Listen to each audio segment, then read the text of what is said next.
chamaram para falar aqui no TEDx Campinas. Eu fiquei em dúvida, né, sobre o que eu vou falar de relevante para todas as pessoas, o que de interessante eu posso trazer. E aí eu pensei, bom, eu vou fazer uma fala executiva, né? Vou falar do painel BAP, que é o primeiro painel de consumidores afro-brasileiro, uma plataforma onde qualquer pessoa pode participar de pesquisas de mercado, ser remunerado em dinheiro, produtos e serviços de afroempreendedores. Legal, né? Seria uma fala, assim, moderna, black money, afroempreendedorismo. Mas eu falei, bom, mas eu preciso de uma coisa assim que dê um pouco mais de emoção.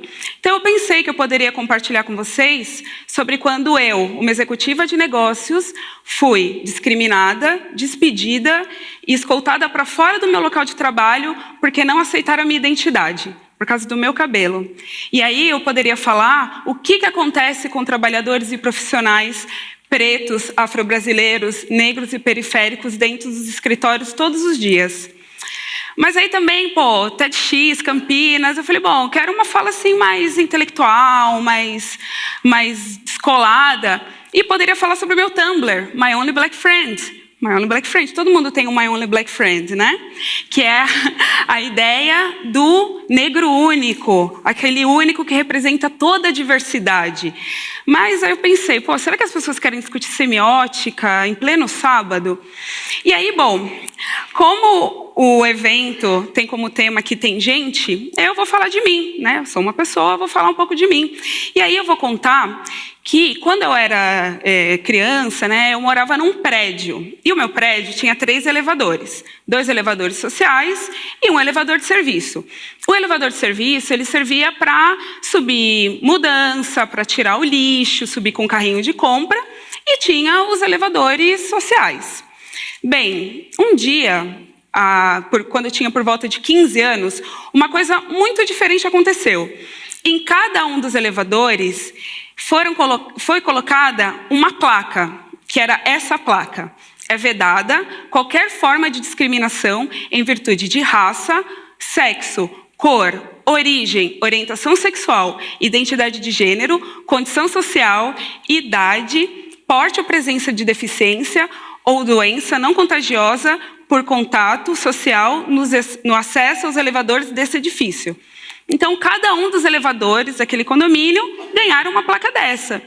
E aí eu fiquei meio confusa, porque na sociedade tem muitas leis, mas a gente não vê as leis pregadas em todos os locais. Então, todas as vezes que eu entrava no elevador, eu via aquela placa. E me trazia uma certa... Eu ficava pensando muito naquilo. Bem, um dia eu estava entrando com meu pai no prédio, e aí eu vi a mãe da minha amiga. A mãe da minha amiga.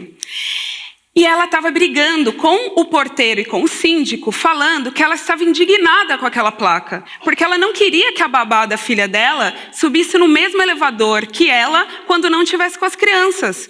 E que era um absurdo aquilo, que ela era moradora, ela tinha direito de exigir em qual dos elevadores que a babá, que ficava na casa dela, cuidava dos filhos dela, teria que subir quando ela estivesse sozinha. Eu fiquei mais confusa ainda, porque primeiro, toda vez que eu abria o elevador, tinha uma placa proibindo a discriminação. E do outro lado, uma pessoa que eu conhecia, que era uma mãe de uma amiga minha, indignada com a presença daquela placa, porque ela queria ter o direito de discriminar quem entrasse no elevador. E aí eu perguntei para o meu pai, eu falei, por que ela está fazendo isso? E aí ele falou, algumas pessoas sentem que são melhores que as outras. Eu era adolescente, eu não tinha repertório cultural para entender aquilo, mas todas as vezes que eu entrava no elevador eu lia a placa. E uma coisa que me chamava muita atenção é, a primeira das condições pela qual alguém não pode ser discriminado no elevador é raça. E aí se você continua, a terceira é cor. Então o legislador ali ele já estava me dando um toque do que acontecia, mas era jovem, beleza. Aí a vida continuou, eu viajei muitos países, estudei fora, morei fora. E aí, quando você está fora do Brasil, você percebe que tem coisas que só tem no Brasil. Tem muitas coisas que só tem no Brasil. Aí, por exemplo, uma coisa que só tem no Brasil. Jabuticaba, Cauliflora pilínea. Não tem nem nome, jabuticaba em outra língua. Só tem no Brasil. Outra coisa que só tem no Brasil, cartório privado. Só tem aqui. Não, e ainda mais, não só tem cartório, como aqui só tem uma coisa terrível que é reconhecimento de firma. Inclusive, eu até dou uma dica para o TEDx, me chamem novamente para fazer uma fala que vai chamar os danos sociais e psicológicos do reconhecimento de firma na sociedade. Vocês veem, né? Todo mundo vem? Gravíssimo. E uma outra coisa que só tem no Brasil é você entrar no elevador e uma placa falando que você não pode discriminar.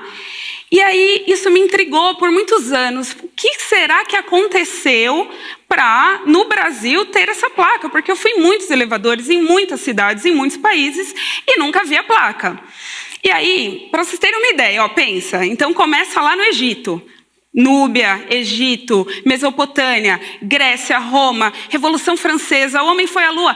Em nenhum desses momentos teve uma necessidade de surgir essa lei. Até que em São Paulo, no século XX, uma legisladora achou importante levar aquela viagem de 30 segundos que a gente faz no elevador e levar para o poder legislativo e criar uma lei.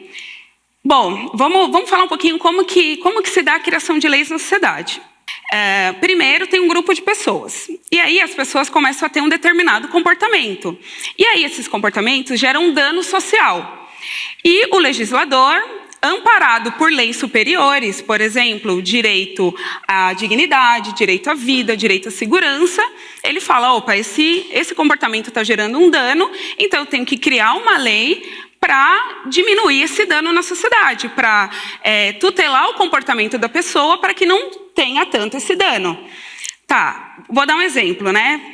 Imagina cinto de segurança. Então, todas as pessoas andam de carro. E aí, algumas pessoas são imprudentes, não são todas, algumas são.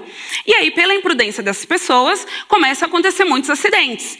Aí o legislador fala, opa, eu tenho que garantir a segurança, a vida, a dignidade das pessoas. Eu vou criar uma lei falando que as pessoas devem usar cinto de segurança para diminuir o dano causado pelo comportamento de alguns no trânsito, né? Faz sentido. E assim tem muitas outras leis na sociedade. Bem, e aí eu fiquei pensando, o que será que aconteceu no Brasil, ou que acontecia tanto no Brasil, a ponto de uma legisladora chamada Aldaísa Sposati se sentar, escrever uma lei falando que é proibido discriminar no elevador, e mais, no terceiro parágrafo diz, todos os elevadores têm que ter essa placa falando que não pode discriminar no elevador.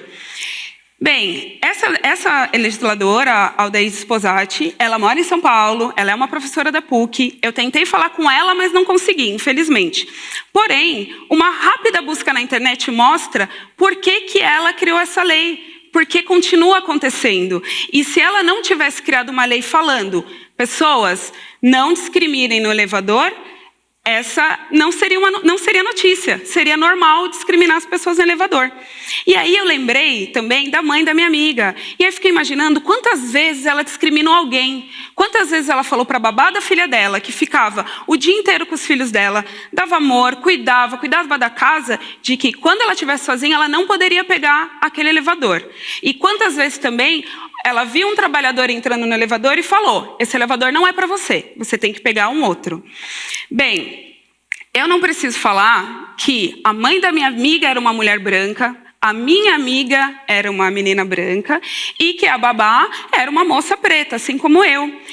E fiquei pensando que, lembra que o legislador, de cara ele já fala, é proibido discriminar em virtude de raça e cor.